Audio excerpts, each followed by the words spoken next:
Hi, it's Lippy. I'm a shamanic healer, and this video is actually a sequel to my previous video in which we talked about the myth that we can take care of all our own needs completely by ourselves. And in this video, we're going to take things a little further, and I will help you to discover some of the ways in which you can meet your deepest needs. Now, let us try and understand what a need really is. If you go by the dictionary definition of need, then very simply, it's a necessity. A need comes from the root of the word need is from the word necessary, and as the dictionary definition suggests, it's simply something you can't do without. Now, you're all familiar with the very basic needs we have simply to survive. So, for example, you're all familiar with the fact that we need oxygen. So there's no question of us having oxygen. We will die if we are not. It's a non-negotiable need. And similarly, we as human beings also have very basic needs like food, water, shelter, warmth, and we would actually die without these things. So everyone understands that these are necessary for our survival.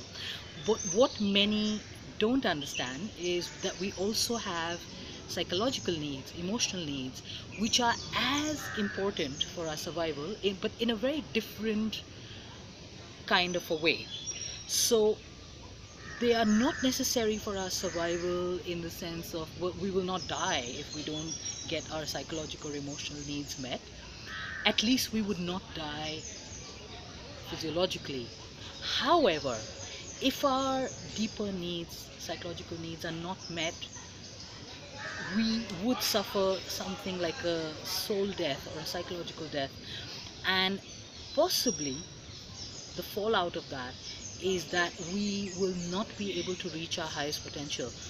And to tell you a little bit in terms of the background of what I'm talking about, I'd like to refer you to a very famous psychologist by the name of Abraham Maslow. Now, many of you may have heard of Abraham Maslow and his hierarchy of needs. So I will make a reference to this at the bottom of the video later, but you can go and look it up on the internet. And basically he had,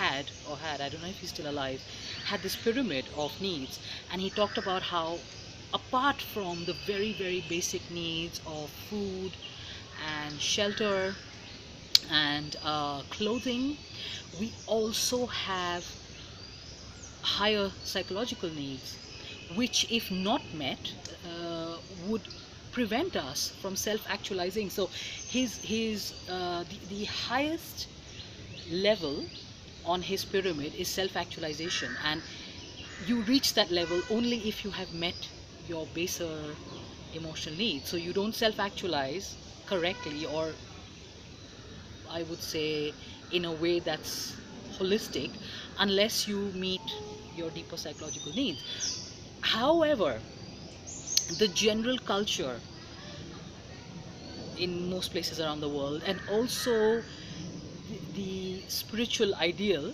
is to bypass these needs. And I see many well-meaning spiritual gurus, leaders, teachers, and even followers who tend to dismiss the body and tend to dismiss the needs of the psyche altogether. They are seen as either frivolous or not important to spiritual growth at all. And there are also many very deeply spiritual people have this idea of, well, I'm not the body, and therefore, well, let's just ignore the body altogether. And they tend to bypass this whole part of the psyche and tend to then live with their head in the clouds and try to live with higher spiritual principles. But Maslow said that, he had said this a long time ago, that it's not proper, it's not holistic self-actualization if you try to just bypass everything and go there. You have to work your way up the pyramid. And I have to say I agree with Maslow, because I have seen this in my own spiritual journey, and I've seen this with many others, that when you try to bypass that, when you try to go directly to the top of the pyramid and try to self-actualize, very soon the universe or life or whatever way you want to look at it will make sure you come crashing down to terra firma. And then if you haven't taken care of those psychological needs and you haven't taken care of that element, you will have to look at that at some stage in your life, because that's really, really important. So how then do we uncover our deepest needs? How do we explore what our deepest needs are? Now, I have talked about how we become needy in a separate video, and in that video I've talked about how when our needs are not met constantly in childhood, we are deprived of our emotional needs. There is a tendency that we stop feeling the needs altogether, because this is a defense mechanism of our psyche. So it's painful to realize that we have this hunger, these needs that are not going to get met. And so the next best thing is, well, let's just forget about the existence of these needs altogether. So, we have a saying in Hindi, which I will translate for you in a minute. We say, na rahega baas na bajegi bansuri. And what it really means is that if there is no bamboo, if the bamboo doesn't remain, neither will the flute. And that's exactly how it works with unmet needs. Like, you simply stop feeling them, and therefore you don't have to then feel the pain of not having them met. So what then can you do to uncover your deepest needs? How do you uncover them when you haven't felt them in years? Now, I wish there was a simple answer to that question, but there isn't. I'm sorry to tell you that there isn't, because it's really going to be a process, and it will involve the most important thing, the first and foremost thing here, is that it's going to involve healing the emotional wounds that you have around these needs. And one of the biggest emotional wounds that you may have when your deepest needs haven't been met in your early years is the deprivation wound. The deprivation wound is usually an energy hole, and I have talked about energy holes in another video, but quickly, just to explain to you what an energy hole is. It is basically a wound, a type of an emotional energetic wound, where your soul pieces have fragmented. They've actually literally left you with an energy hole in its place. And a deprivation wound normally is a type of a hole that's caused from the soul loss when your deepest needs are not met in childhood. And you would need to spend some time looking at that and healing that, to be able to then start slowly meeting or uncovering your needs as a first step. Now, how are you going to heal this energy hole? How are you going to heal this deprivation wound? And here I would suggest that you get some professional help, and that's what we do shamanically. One of the aspects of shamanic healing is soul retrieval, heart retrieval, or we try to bring back the fragmented soul pieces and try to repair these energy holes in that process. And this is not something you can easily do by yourself. It can be tricky work, especially if you have trauma.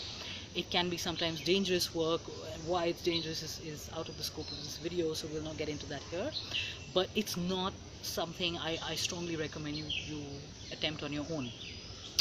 But you can get professional help to do this. But even if you don't want to go that deep, and even if you don't want to get professional help and heal energetic wounds, there is something you can do very easily, which there's an amazing video which I'm going to reference you to here later, and that is by a woman, a coach called Margaret Lynch. I absolutely love her. She has some amazing wisdom to offer in the area of, actually, believe it or not, making money. And one of her videos is an amazing video where she actually uses EFT, that's emotional freedom technique. It's a tapping video, so you can watch the video and just go along, where the video just helps you to start the process of uncovering hidden needs. And this is something you can do it by yourself. This is not something, it's not rocket science. It's quite easy to do by yourself, and it will at least start you on that path to uncovering what your deepest needs are. And keep in mind that this is a process. So the good news is that even if you have needs that haven't been looked at in 40-50 years, you can still find them, you can still get a feel of what they are. The bad news is that it's not going to happen overnight, and it's a process, and you're going to have to stay with the process to be able to then go to the next step, which is, well, okay, I've uncovered the need, now how do we meet this need? So when you have uncovered your deepest needs, or you've started to get a more holistic sense of what your deeper needs are, would you then meet them all by yourself, or would you get help to meet these needs? Now, that was part one of the video, because there is such a big myth that is perpetuated by the whole New Age movement and the whole spiritual movement about how you have to get all your as an adult you need to get all your needs met by yourself. And the reason I did a separate video on that, which is a prequel to this video, is because I wanted to really get into details about how, you know, that's practically not a very good idea, and how we do sometimes can meet our own needs, but sometimes we also need to meet our needs from others. So if you want more details on that, you can watch that video on the myth of meeting needs all by yourself. But for this video, we're going to get into the steps, the actual steps of meeting the needs once you uncover them. So the first thing is, when you have uncovered a need, the first thing you must do is, when you start feeling your needs, no matter how silly some of them may even sound, you must validate your need. You must validate yourself. So even if the need sounds like something that is silly, or maybe sometimes even intimidating, because you may come across sometimes a need deep within you which isn't a very pleasant need. When I say validate your deeper needs, please, I want to be very, very careful here, because I know that when we have been deprived, sometimes the needs that come out of us aren't always very noble, and sometimes in the process of meeting those needs we may end up harming or hurting another person. And one of the things I'd like to talk about here quickly is how maybe you uncover your deepest needs and you realize that you have this compulsion to control, for example. Now, what are you going to do about that? Now, obviously, I'm not going to sit down and say, oh, no problem, you have compulsion to control, just go out and control your best friend, or you know, obviously I'm not going to encourage that kind of behavior. However, I'm not going to ask you to shame yourself or to escape the fact that you do have this need. What you need here in this case is to be kind to yourself and be compassionate and understand why you have this compulsion. And I have made another video about that, about how controlling people interact with you energetically, and talk about why people have this compulsion to control. And the good news is that there are ways sometimes to meet some needs that may not be very acceptable or may not be very pleasant. There are ways to meet that in, you know, it depends on how you channel that need, and there are ways to meet it without harming others, without hurting others. Okay, so I'm aware that I'm walking a very fine line here, but I just want to be clear, because I don't want someone to watch this video and think that I'm endorsing meeting any and every need at the expense of other people, because I am not. When you have validated your deepest need, when you have said, or how would you say, accepted to yourself that this is worthy of fulfillment, that this is important, the next step would be then to figure out, okay, so how am I going to get this need met? How is it going to happen? And one of the things that you need to get use your discernment around is to understand what is possible to be met by yourself and what is not 100% possible to meet by yourself. Maybe you can meet that need only 20% by yourself, but 80% you may need the help of others. So let me give you an example. This is my own example, because I've had a string of very difficult relationships, and so I spent a lot of my dating life alone, and I spent a lot of my dating life without a partner. And so for me, getting my romantic needs met, that was very, very difficult for me, because I was constantly in and out of difficult relationships, and even getting my needs met within the relationships was very difficult. And I have to be honest with you, sometimes I would get really, really lonely, and I would really miss, say for example, feeling cherished, or just feeling celebrated, or feminine, or just feeling like a woman, because I didn't have a man around, or even when I had a man around, they were toxic, and they did not make me feel this way. And I would complain about this to my girlfriends, and many of them would just say, well, it's okay, you can get into a bubble bath and feel exotic or feel sensual by yourself, and you can go and get a massage and have your need for feeling feminine or sensual be met in that way. And they were not wrong, but I found that when I tried these ways of getting this need to feel cherished, the need to feel feminine, the need to feel like a woman, when I tried to meet these needs this way, they helped. I'm not gonna lie, they helped, but not to a very large extent. They helped to a small extent, but there was still that gap.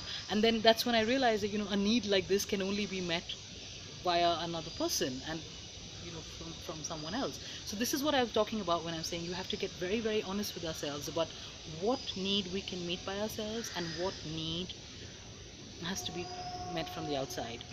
Now I know that some of you may have a problem with this, because then again it's like saying, well, then what? So if I can't get this need met from the outside, then what am I supposed to do with it? And here I say that yes, sometimes it's going to be a challenge. I'm not going to lie to you. It's not going to be an easy path. But when that happens, when we are struggling to meet a certain need, and we find that we're not able to get that need met from the outside, it usually is also a great indicator to us about what further healing we need to do. And of course, we must remember that the true grace from the true our true needs are actually met by the universe. So whether the universe works through us, or whether it works through an outer source, it boils down to the same thing. So we have to remember that it is the universe that actually helps us to meet our needs. And when you are in a difficult situation, sometimes you will forget this, and you will lose that faith in the universe, and I completely get that. Okay, and at which time, just be kind to yourself, and just allow yourself to feel whatever you're feeling. Just release that feeling, and slowly, as you heal yourself emotionally, that faith in the universe, that trust in the universe will slowly start to come back, and meeting your needs will become more and more easier. So it is a process. It's not a surefire 1 + 1 = 2 process, where it's a fluid process, but more or less it works. Now, when we figure out who is going to meet our needs, whether it is ourselves or somebody from the outside, then of course the next thing is that if it is somebody from the outside, or even ourselves, is we have to be vulnerable enough to ask for this need to be met.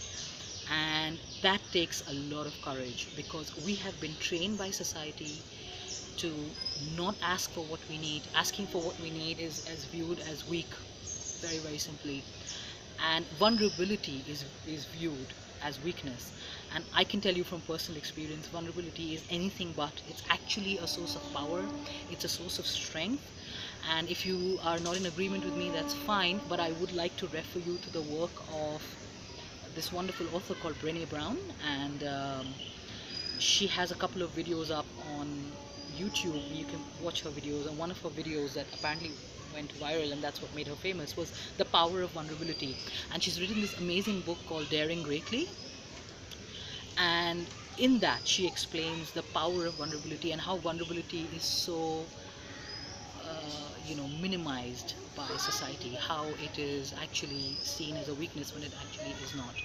And you do need vulnerability, you do need to be in touch with your vulnerability to be able to ask for your needs to be met, even from yourself. Even asking your needs to be met from within needs you to get your courage muscle on and be vulnerable. Now, again, I know that for many of you this is not easy, and some of you may even be struggling with the idea of vulnerability at all, and that's fine. As I said, this is a process. This is not a clear, surefire 1 + 1 = 2 process. It is a flexible, you go forward a few steps, you go back a few steps, you go right, you go left, and then you finally get to where you're going kind of a process. When you have the courage, the vulnerability to ask for what you need, I have seen that the next thing is to become discerning about who you're going to be vulnerable with. If you are going to get the needs met from the outside, who you're going to be vulnerable with, because not everyone is the right person to be vulnerable with, and that's a whole video by itself. But as a general rule, toxic people of any kind, that is people who are going to belittle you or put you down for asking for what you need, or even make fun of you, or basically minimize or trivialize your needs, like, why do you want that? I mean, what's the big deal? Etc., etc., are not the kind of people you want to be asking, especially when you're learning to be vulnerable and learning to ask and getting in touch with your needs and going through this whole process. So you want to be this, you want to have a certain amount of maturity or a certain amount of discernment and ask the right people. And how are you going to choose the right people is a separate topic that I will cover in a separate video. But do keep in mind that it's not always a good idea to go and ask for your deepest needs to be met by any and everyone, because not any and everyone wants to. You may also find that even when you ask for your needs to be met from legitimate people, people who are not toxic, who are kind and compassionate, is that they may not always be able to meet your need. They may not always be able to help you. And we should learn to not take that no from them very, very personally, because sometimes it can feel like a rejection and hurt us. Of course, it depends on how the no is handled. But you just have to remember that, well, you had the courage to ask, and if they say no, you just move on to the next person who can help you with that particular need. And all this, of course, is going to take a bit of practice, a bit of courage to move forward with. I also want you to remember a very important point. If you are an ambitious person, if you're the kind of person who loves to set goals and who has, you start your year with, I have so many goals for this year and I have so many goals to achieve in the next 5 years. If you are that kind of person, if you're not, it doesn't really matter. But if you are that, one of the things you need to start doing is look at your redefining your goals, because those are wants, and that's a different level of need. So need is the most basic level, wants are a higher level of they're coming from needs, but they're slightly different. And make sure you redefine your goals in terms of your need.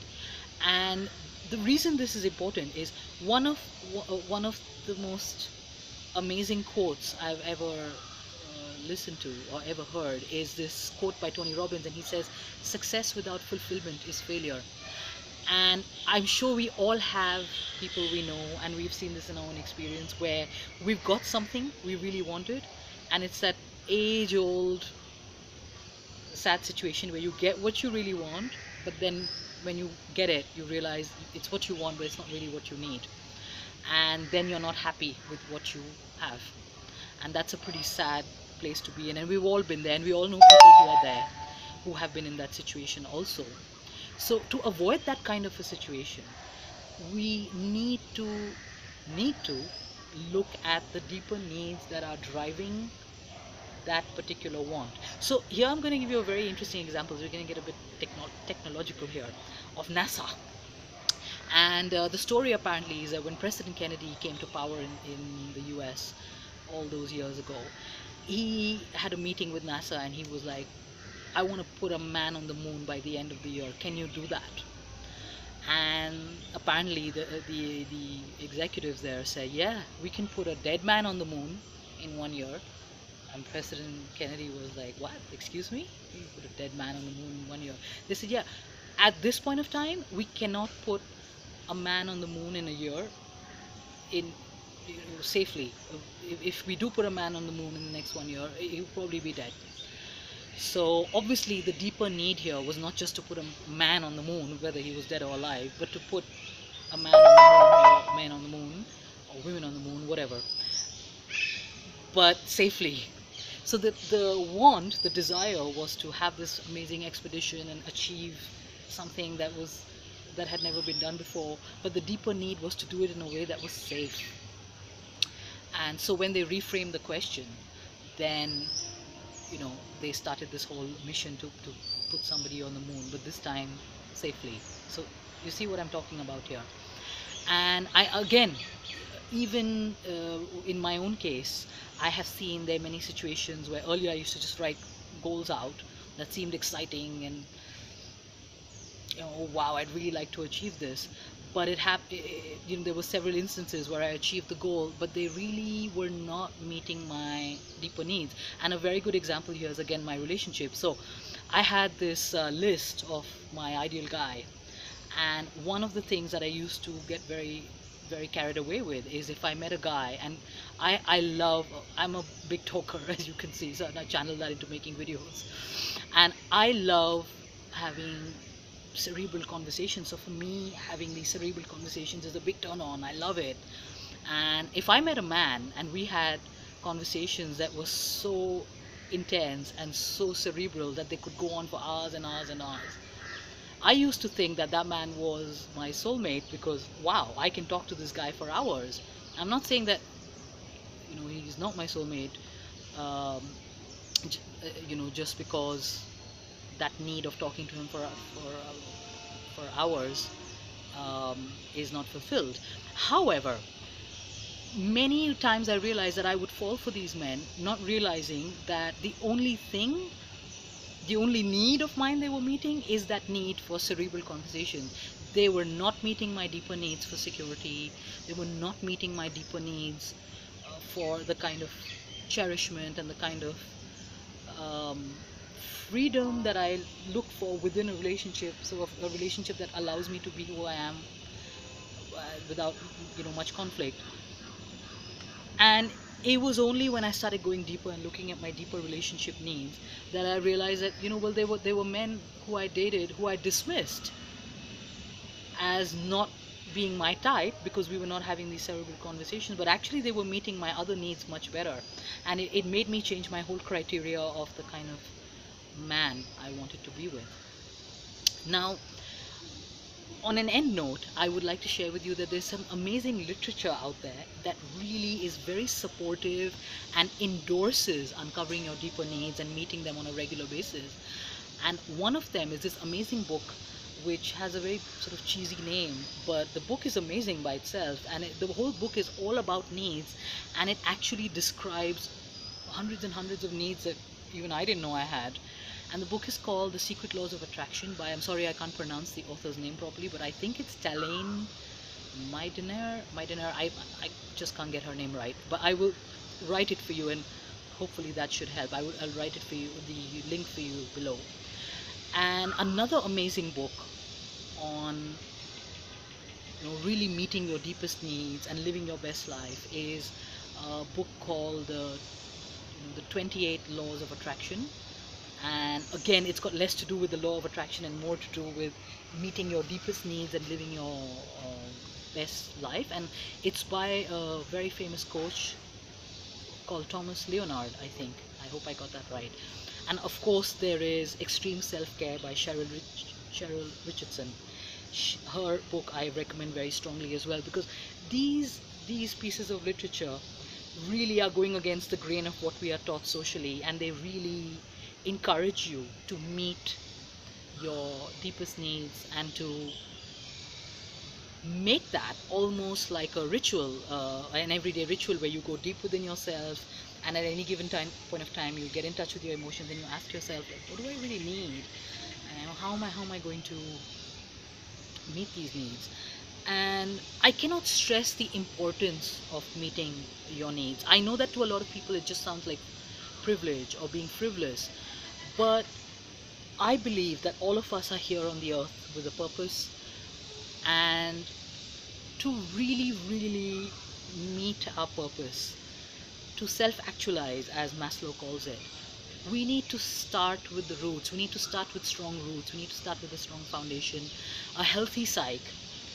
And to do that, we need to pay attention to our deepest needs.